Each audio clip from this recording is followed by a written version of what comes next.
originally. But you can see how invaluable a turntable is.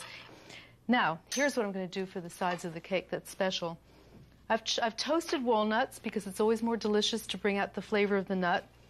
And I've chopped them, either in the food processor or by hand, so that I have medium fine nuts. But you can see I also have lots of little particles. People are always wondering, why do cakes and pictures look so beautiful when there are nuts on them? You only see big pieces of nuts and no little powdery parts. That's because bakers do this.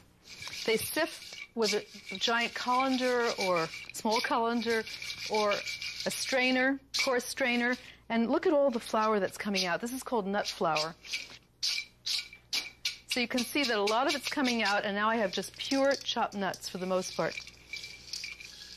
And now, how to get them on the side of the cake. Hold it in your hand, and then with the other hand, cup the nuts, and gently just let them fall against the side of the soft buttercream, and they'll just adhere by themselves.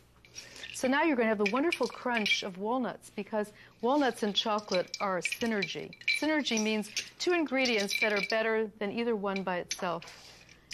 And you have both texture and flavor here.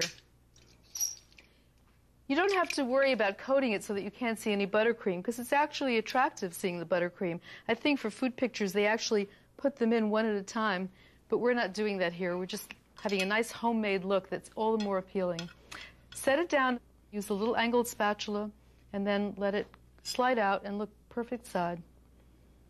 Now, you can leave it like that. You can use more nuts to sprinkle on the top and have the entire thing nut encrusted, or you can go for broke and try piping. This is wonderful buttercream to pipe.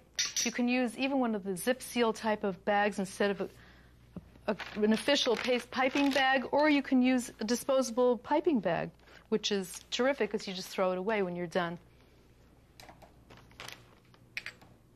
And I'm going to cut off the bottom, but I'm going to cut it off too small so you see what happens when you do.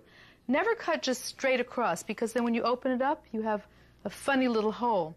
Cut it on a curve like this, so that when you drop it in, it's going to be completely round, and that way you won't see buttercream coming out the sides, just out of the tip. Now you see, when I put the tip through, I can see the teeth are still behind, so we're only going to get the round opening. I want the entire teeth to be exposed, and that way we'll get a star decoration. If you cut off too much, it's only plastic. You can stick the whole bag with the frosting in another bag and just cut off less the next time. And if you always use the same tube, you'll know how much to cut off. See, now I can see the entire teeth. And I like to have the open star because I get the nicest decoration. They're closed stars as well. In order to support the bag while I'm filling it, I put it either in a tall glass or I have here a pot. And if the buttercream looks like it's not smooth, whisk it. This looks still beautifully smooth and forming peaks, you'll see, as we put it in the bag. And if it's too soft, it will squish well, this is falling in, so I'm going to hold it in my hand. But it's a very narrow bag, so you'd really need to have a narrow glass to support it. And if it's too soft, either you can chill the buttercream or you can chill your hand. So the first thing to make sure is that, I use my bench scraper for this, but you can use the side of your hand as well. Make sure that all the frosting, all the buttercream, is down toward the front of the tube. Because otherwise you're in the middle of piping a beautiful design and poof, the air in the middle makes a big hole. It's hard to remove once you do it. And then I take it between my thumb and the rest of my finger like a pinching motion and twist it. Because you know what happens if you don't do it? It all starts coming up. So you're piping down and all of a sudden you see the top of it is coming up. Keep piping. I do it right on my spatula to see how it's going to come out. And now I know I have a really nice consistency. So I use a fairly large star tip because it's a large cake and the nuts are coarse. And I'm chilling down my hand just for a few seconds. And if I'm doing something really elaborate, I keep chilling it every few decorations. It lasts for a while and it makes a huge difference, especially if you have warm hands. The easiest kind of decoration is by squeezing out a little bit of the icing, then stop squeezing and lift away. And you get that beautiful star decoration. If you don't stop squeezing when you lift away, you get a long peak. That's how that happens. When you wet your hand, be sure and dry it because it was getting a little slippery on the bag. You can do rosettes, which is the same basic thing, only I'm going around in a little circle. Stop squeezing and lift off. And you can just do a few of those and stick birthday candles right in.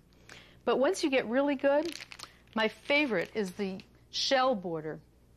That can be done just straight like a little snail or sideways like a semi-rosette.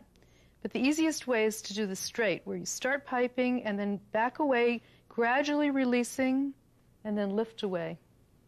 Then start right where the tail was, hold your hand steady, and let the force of the buttercream, carry it forward, and then when you have a nice little mound, like a little snail.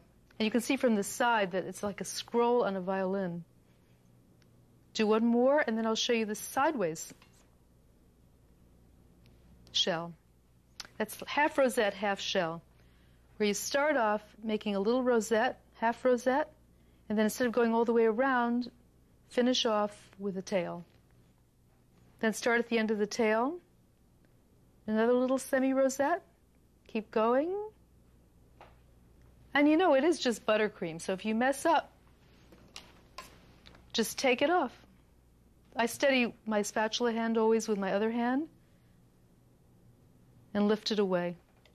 And then you can smooth it out, and the next pipe decoration will go right on top of it. So you don't have to worry about this. Play with it. It's fun. But you don't want to alternate your design halfway through. I'm just doing it to show. Stick with one or the other. Because it's such silky buttercream, you just get the most perfect decorations.